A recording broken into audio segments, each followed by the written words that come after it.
Successful organizations, companies, or banks have one thing in common: visionary and strategic leadership.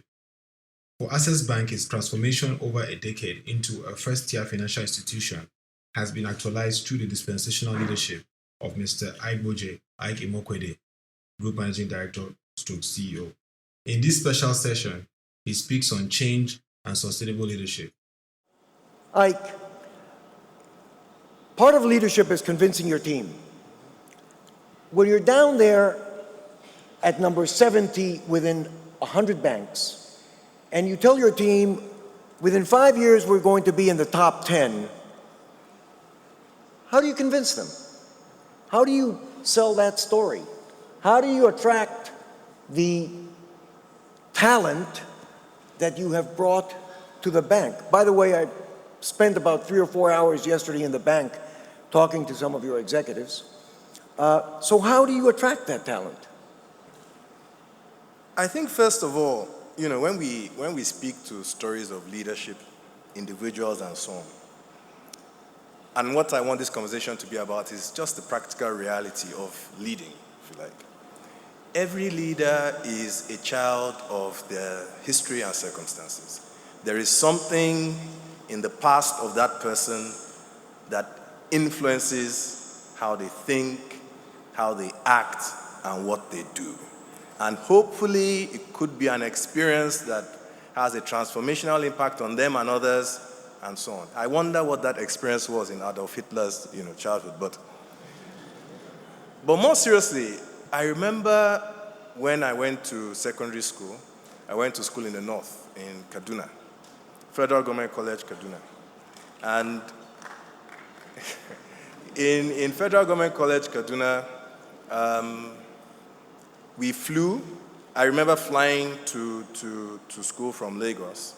And Christmas time, I was taken to school by my mom, but after that, the first time they took me to school was the last time I was ever escorted to, or well, when I was suspended, I was escorted. But anyway, coming back, so it's Christmas. You get to the airport. I had a plane ticket, and I got to the airport. I got a boarding pass. The flight was meant to be 4 o'clock. Then we had Nigeria Airways, national airline, only one airline, one monopoly carrier in Nigeria. And remember, I was 10 years old. Anyway, I got to the airport. The plane hadn't come. Probably got to the airport maybe about 1 o'clock. The plane hadn't come. Typical people milling in the airport lobby and so on. And the plane came about 5. And I remember that I just noticed that people started moving towards the aircraft. They didn't announce boarding. They didn't announce anything. They didn't announce put your luggage anywhere. So people were just moving towards the aircraft with their luggage and so on. And so anyway, I moved with them. And then, almost as if on cue, this awful battle to get on board commenced. And they had the staircase leading up to the plane, to the doors of the aircraft, and we started fighting to get on board. And so I fought. I tried my best. But at the end of the day, the long and short was that I wasn't on the plane. And there were a few other people like me. And the door shut. We were on the tarmac. I had my suitcase. And I was crying, And I was crying not because I was not going home, that future, but something within me just said there and then that I would never be left on the tarmac again.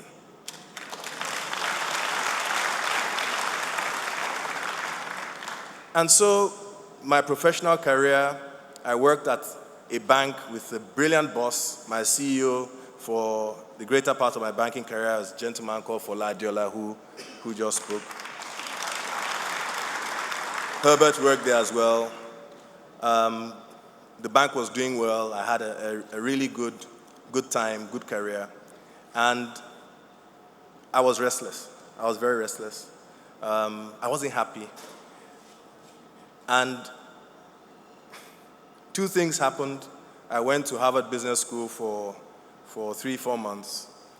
When I was there, my late brother-in-law, my mother-in-law is here. And she keeps saying that her banking career is about 30 years. My banking career is 25 years. So yours is a bit more, man. And so he gave me this book called Buyout. And in it simply tells you how, as a professional, you can buy your own company. And I realized then and then what my problem was. I wanted skin in the game. I wanted to own the bank I worked for. And so I came back. And I resolved, of course, that I wasn't going to do it alone for many reasons. One, I had seen where 4 eyes were better than 2 eyes in the bank where I worked before that. But more importantly, succession planning was key. And I asked myself, look, we can embark on this journey and something happens to me. And I wanted to make sure that even if anything happened to me, this dream would come true, would be realized. So what was the vision and how did we articulate it? And it was simple. It was like, look, let's create a bank from Nigeria, run by Nigerians, owned by people from wherever, but a Nigerian bank that could compete with the banks that we had read of, the JP Morgans, the Citibanks, the Barclays banks. But more importantly, let's create a bank that was adjudged to be world-class by any parameters. And Herbert signed on to this vision. And so we got the bank. But the bank that we got was not world-class, as you've described. And we then had to bring in experienced people and people who were not so experienced, essentially graduates. But to create the type of bank we wanted, we knew that this had to be the best of the best. So we started going to the bush. Bush is Lekki. At that time, Access Bank couldn't afford to do anything in this type of salubrious circumstances. We had this hovel of a hotel that we used to stay in. Herbert calls it a motel, and some people called it something worse, but starting with B. But there was this articulation of a compelling vision. And we said that our guys had to be ready to achieve the ordinary, to go beyond the ordinary, and to achieve the extraordinary in the quest for excellence. And we would translate this into becoming one of Nigeria's top 10 banks from the 70th position. To be frank, everybody who joined us on the strength of a leap of faith. They saw, I guess, credibility in the leadership that had invited them. I think we were also fortunate that at the time that we started this venture, the democratic dividends in form of an economic renaissance had begun to occur in Nigeria. I don't think it would have been the same story if we had done this under military rule. So democracy is a very powerful thing. And so all this came together, and we got a lot of belief. Our board, our shareholders, all bought into this vision. And then we started. Thank you, Ike.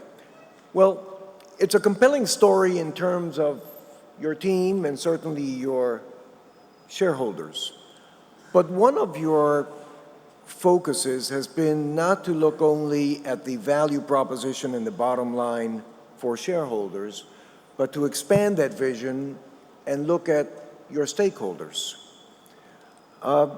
Compelling because, especially in the world of today, coming out of the economic crisis that we are trying to come out of, I often feel that the world is craving for a different type of capitalism that, without taking the eye off the bottom line, certainly enlarges its scope and vision to take into consideration companies, capital's responsibility with respect to stakeholders in our society. That has been a theme along the 10 years at least that you have been at Access. What motivated you in that direction? And by the way, during that journey, have you ever had a problem with shareholders that said, Ike, you're doing this and this and that, that's a stakeholder responsibility, but it's going against the bottom line? Excellent question. And it's good that you asked me this question when the central bank governor is in the room. Welcome, sir. First of all, banking is a special type of business. And I will speak, at the larger issue of responsible corporate citizenry. You see, there are only two businesses where if you have a license to use a certain word in your name, you have the trust of people and they will give you their most important possession. One is school and the other is bank. You see, with a school, when you have a license to put the word school, people will put their children in that school without knowing who the teachers are, whatever due diligence you do. It's really, it's an experience that is only known when you taste it. The other thing is bank. So if I put the word bank on my building, people will walk in, open an account, and entrust me with their savings. So beyond shareholders, there is one stakeholder group that in banking actually has priority, and they are called depositors. Herbert alluded to this, and I think bankers tend to forget this. That's why Jacques Attali was talking about simple. I think the complication of banking is when you forget that fundamentally you take depositors from people and you have a sacred duty to give them those deposits when they want it.